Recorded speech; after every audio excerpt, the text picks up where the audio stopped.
नमस्कार, मेरा नाम ज्योति गुप्ता है और मैं एक गर्भ संस्कार trainer and certified NLP life coach हूँ।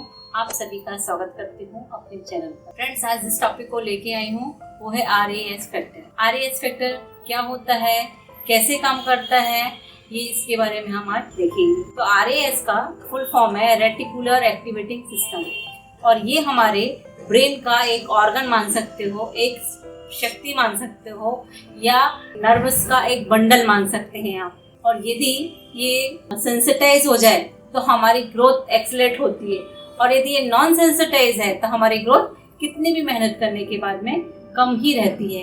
क्यों होता है ऐसा? क्योंकि आपने भी देखा होगा कि जो 1% पीपल हैं वो अपने गोल को, अपने आउटकम को आसानी से अचीव कर लेते हैं, बजाय इसके जो अपने गोल को अचीव नहीं कर पाते हैं कॉमन पीपल, वो पीछे ही रह जाते हैं। तो उसके पीछे का कारण ही यही है कि उनका RAS फैक्टर सेंसिटाइज नहीं हुआ रहता। इसकी वजह से वो अपने गोल के लिए जो भी रिसोर्सेज चाहिए हैं, जो अपॉर्चुनिटीज चाहिए हैं, जो पीपल चाहिए, उनको अट्रैक्ट नहीं कर पाते हैं। अब इसको हम सेंसिटाइज कैसे कर सकते हैं? इसके 3 ही तरीके हैं। पहला विजुअलाइजेशन, दूसरा मेडिटेशन और तीसरा पॉजिटिव अफर्मेशन। जब आप ये आउटकम के लिए 3 चीजें कर रहे हैं तो उसमें भी आपको कुछ बातें ध्यान रखना है। पहला है व्हाट, दूसरा व्हेन और तीसरा व्हाई। जैसे कि एक उदाहरण से हम समझेंगे कि व्हाट क्या, जैसे आपको कोई मकान बनाना है तो आपको विजुअलाइजेशन में देखना है कि मकान कैसे बनाना है, उसकी दीवारें कैसी होना चाहिए, कॉरिडोर का या आपके गच्ची का कलर कैसा होना चाहिए, कितना स्पेस होना चाहिए, वो देखना आपको विजुअलाइजेशन में करना है।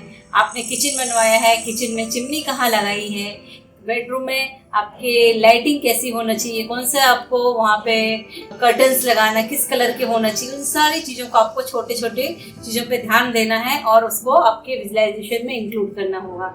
और सेकेंड आपको बताया व्हाट के बाद में व्हेन। जब आप अपने सबकॉन्शियस माइंड को डेडलाइन देते हो कि मेरा ये काम इस तारीख तक पूरा होना है, तो ही वो जोर शोर से काम करने में अपने आप को एंगेज करता है। तो फिर वो जब व्हेन बताएंगे तो फिर फ्यूचर में नहीं बोलना है, आपको बोलना है कि मेरा मकान इस दिन तक, इस तारीख तक बन गया है। यानी प्रेजेंट कंटिन्यूअस टेंस में आपका आउटकम होना चाहिए, गोल होना चाहिए। और थर्ड है वाई। वाई बहुत इम्पोर्टेंट है और बहुत बहुत बहुत इम्पोर्टेंट है। जितना स्ट्रॉन्ग वाई होगा उतना ही RAS फैक्टर स्पीड से काम करता है। मतलब कि आपको एक जुनून आ जाएगा, एक करने की चाह आएगी। वो क्यों आएगी?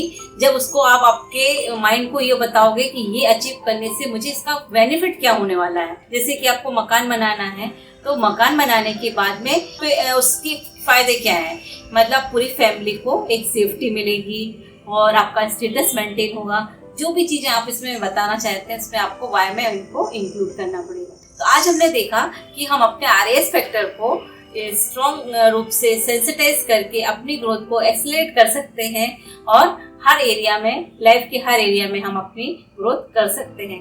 यस फ्रेंड्स, इसके बारे में और डिटेल जानकारी चाहिए है आपको तो मेरे इसी वीडियो के डिस्क्रिप्शन में एक लिंक पड़ा है व्हाट्सएप ग्रुप का, हर दिन बेहतर तुम से, उसमें आप ज्वाइन करके मुझसे कनेक्ट हो सकते हैं। आज का वीडियो यहीं तक। Thank you so much. मेरे वीडियो में आपको क्या खास लगा जरूर कमेंट्स में बताइए और मेरे वीडियो को शेयर करिए, लाइक करिए और चैनल को सब्सक्राइब करिए। Thank you so much.